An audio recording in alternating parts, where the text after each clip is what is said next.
നമ്മളിന്ന് സംസാരിക്കാൻ പോകുന്നത് രാമായണവും മഹാഭാരതവും തമ്മിലുള്ള വ്യത്യാസത്തെക്കുറിച്ചാണ്. രാമായണം എന്ന് പറയുന്നത് വളരെ പ്രശസ്തമായൊരു പുരാണമാണ്, അല്ലേ? എനിക്ക് തോന്നിയ കുറച്ച് കാര്യങ്ങളാണ്, രാമായണത്തിലുള്ള കുറച്ച് കാര്യങ്ങളാണ് പറയാൻ ഉദ്ദേശിക്കുന്നത്. ഒന്നെന്ന് പറയുന്നത്, രാമായണം എന്ന് പറയുന്നത് കുറച്ചും കൂടി ഒരു ഗൈഡ് പോലുള്ളൊരു സാധനമാണ്. എന്ന് പറഞ്ഞാൽ ഒരു പെർഫെക്റ്റ് ഹ്യൂമൻ ബീങ്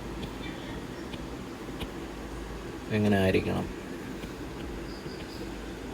ശരിക്കും അത് അങ്ങനെയൊക്കെ ആകാൻ പറ്റുമോ എന്നത് വളരെ സംശയമുള്ളൊരു കാര്യമാണ്. കൂടുതലും രാമൻ്റെ കഥകളാണ് രാമായണത്തിൽ. ഈ ഒരു രാമായണത്തിൻ്റെ ഒരു പെർസ്പെക്റ്റീവ് എന്ന് പറയുന്നത് ഒരു സ്ട്രെയിറ്റ് ഫോർവേഡ് പെർസ്പെക്റ്റീവാണ്. അതായത് ഒരാളിങ്ങനെയൊക്കെ ആയിരിക്കണം, ഒരു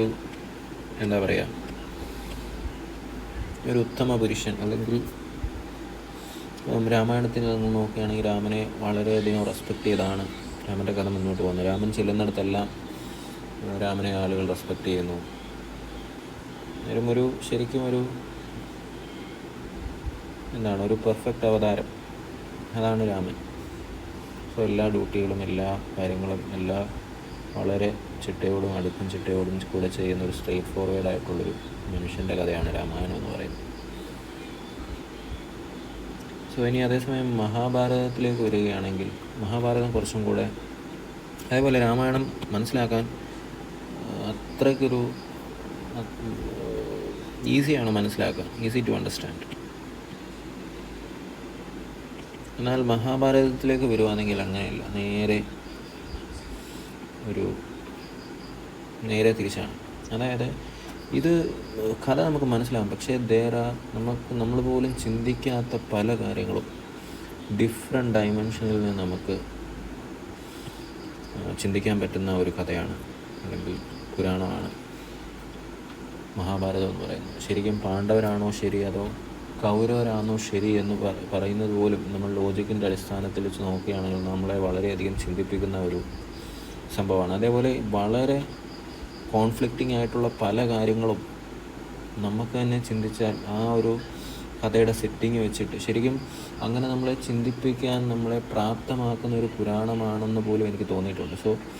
ആ കഥയെ തന്നെ വെല്ലുവിളിച്ചുകൊണ്ട് തന്നെ നമ്മളെ ചിന്തിപ്പിക്കുന്ന ഒരു കഥയായിട്ടാണ്, അല്ലെങ്കിൽ പുരാണമായിട്ടാണ് എനിക്ക് മഹാഭാരതം തോന്നിയിട്ടുള്ളത്.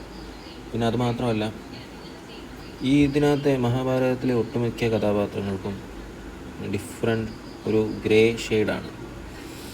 ആരും അത്ര, ഭഗവാൻ കൃഷ്ണന് പോലും എൻ്റെ ഇഷ്ടം പോലെ കുറവുകളും അതേപോലെ കാര്യങ്ങളുമെല്ലാം ഉണ്ട്.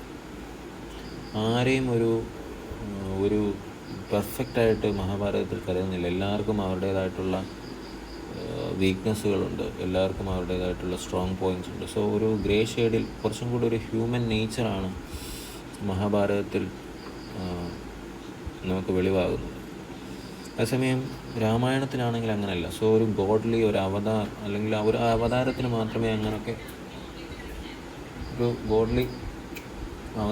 മാത്രമേ അങ്ങനെയൊക്കെ ജീവിക്കാൻ സാധിക്കുകയുള്ളൂ രാമായണത്തിൽ. എന്നാൽ മഹാഭാരതമാകട്ടെ ഒരു ഹ്യൂമൻ നേച്ചർ, അല്ലെങ്കിൽ ഒരു മൊറാലിറ്റി, മനുഷ്യൻ്റെ മനസ്സിലുണ്ടാകുന്ന എല്ലാ തരം ചോദ്യങ്ങൾക്കും, അല്ലെങ്കിൽ അവൻ്റെ സെൽഫ് ഡൗട്ടുകൾക്ക് ഉണ്ടാകുന്ന എല്ലാ ചോദ്യങ്ങളും മഹാഭാരതത്തിൽ നമുക്ക് കാണാൻ സാധിക്കും. ഇതിനകത്ത് ഇഷ്ടം പോലെ വൈഡ് വെറൈറ്റി ഓഫ് ക്യാരക്ടേഴ്സ് ഉണ്ട്. And each characters are more diverse in nature.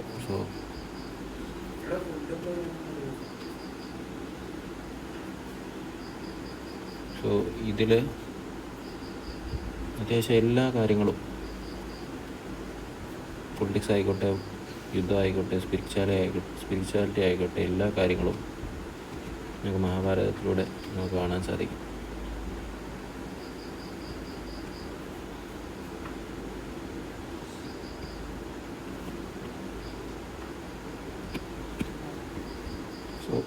ഇതാണ് രാമായണവും മഹാഭാരതവും തമ്മിലുള്ളൊരു വ്യത്യാസമായിട്ട് എനിക്ക് തോന്നിയിട്ടുള്ളത്.